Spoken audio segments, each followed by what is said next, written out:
we're back here with Ozzy.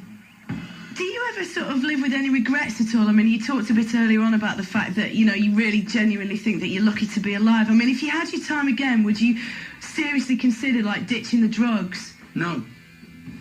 Because it was, if I'd have changed my course, then I wouldn't be here now. Look, I've taken all these different risks. I mean, some of the things that when I've been sober. I remember a few years ago, my wardrobe girl got married in Hawaii, and she wanted me to give her away at the wedding. And so, I don't like heights. Heights freak me out. I mean, if I got a pair of high heel shoes, I get vertigo, you know. So we're driving in the limo, and she says to me, "Remember that cliff over there, Ozzy?" And I go, "No." And she goes, "You got to remember it." And I says, I don't know what you're talking about. And this cliff was got to be 60 feet from the edge to the ocean.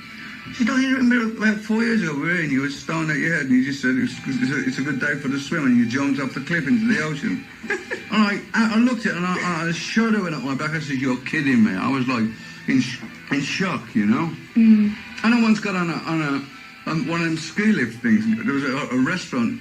I was in Albuquerque with some of the guys, and we were writing some songs in Albuquerque because Randy Casillo, my old drummer, comes from there. We were going to be somewhere quiet.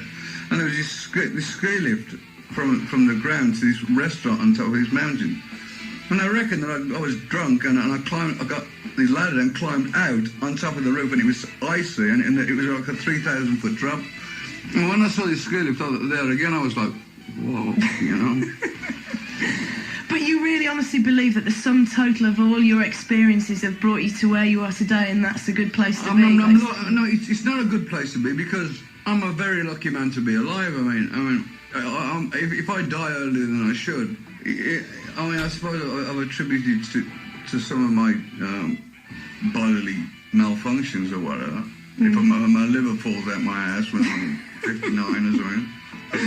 But why I stopped drinking and using coke, I didn't like the downside of it, because it's kind of simple mathematics, actually. It's kind of like, I suddenly thought to myself, if I was the strongest man in the world and I could throw a ball really high in the sky, as high as it goes, it's got to come down that far because of gravity. And I used to come down with a bang, and I used to hate that feeling of shaking and sweating and feeling nervous and just feeling like crap, you know. Just crashing really badly. I used to crash. I mean, there was a time when I wouldn't get hangovers, but as I got older, I started to be on one permanent hangover. And when I was arrested for trying to strangle Sharon, my wife, I had no idea what was going on. I woke up in Amersham jail, charged with attempted murder, and I didn't have a clue.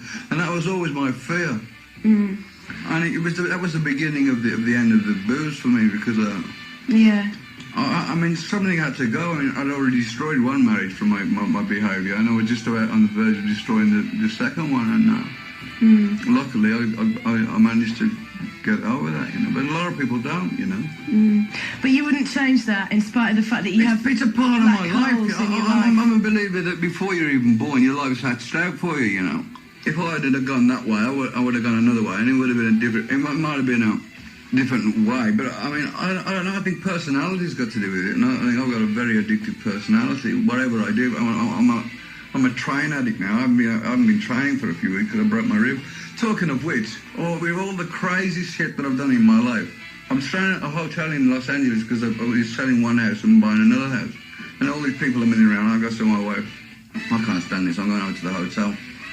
I check into the hotel. My son comes over with his bike.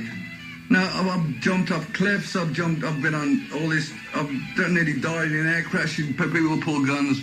My son leaves his bicycle at the hotel, and he goes off with his friends, and I've got to wheel this bike round. It's only round the corner to the house. So I'll just get on the bike and coast down the hill. I went a clatter up a palm tree, came off the handlebars, and broke 2 ribs. I thought, this is ironic. I mean, this is nuts. I mean, I've always said it, when I die, something like a pebble will fall out of the sky and go straight through my nut, you know. Yeah. I mean, it could have been a very much a Nico 2 situation, I mean, it was a Harley Davidson or a... Yeah. But dropping off your son's push bike, it just... I fell underneath a palm tree. I was eating a sandwich. His dog comes out the thing. I'm looking down at the floor, eating his sandwich. I pull the brake, it was a front brake, go over the handlebars, and funnily enough, the dog nicks my sandwich, he runs up to my sandwich, and I'm lying there like some croaking old fart, and with olive, I've scuffed all my arms and everything. That's me, you know. Right. First thing I look around, go, there's no paparazzi there. Yeah, that would be a terrible anticlimax, wouldn't it, after all these years? But a madman strikes again, maybe with a mountain bike. What about the music, Ozzy? What do you think when you look back over your illustrious career or the career of Sabbath? Are there any moments, any songs that you would be able to single out and think, that was an epiphany for me, you know? I suppose it would have to be Paranoid, the song. When I left Sabbath, I thought, well, I'm not going to do any Sabbath stuff. And I started doing my own stuff. But they were shouting one ear Iron Man, one ear War Pigs, one ear Paranoid. And I thought, well, they paid the money, so they want to hear it. And I still get a kick out of playing those songs. I mean, that's timeless songs. I mean, and after all, we're there to please the audience. And I did co-write some good songs of my own, but those Sabbath songs are classics. I still say. Whenever I play one of my old albums, which is very rarely, my head goes back to the time. I don't think, oh yeah, I remember what I was feeling, how I was when I was doing that song, what kind of the mood the band was in. It's kind of like a diary, if you like. Paranoid would be the one that you would choose, though, over and above everything else. Well, that's a song that everybody really knows, you know. Is that because of what it invokes to you, or the way that it makes an audience react, or both things? It's kind of like it's kind of become the anthem, you know. I mean, but there again, so you could say that about Iron Man or War Pigs or any of them, you know. Tell us about recording Paranoid. Do you remember the time? Do you remember what was going on?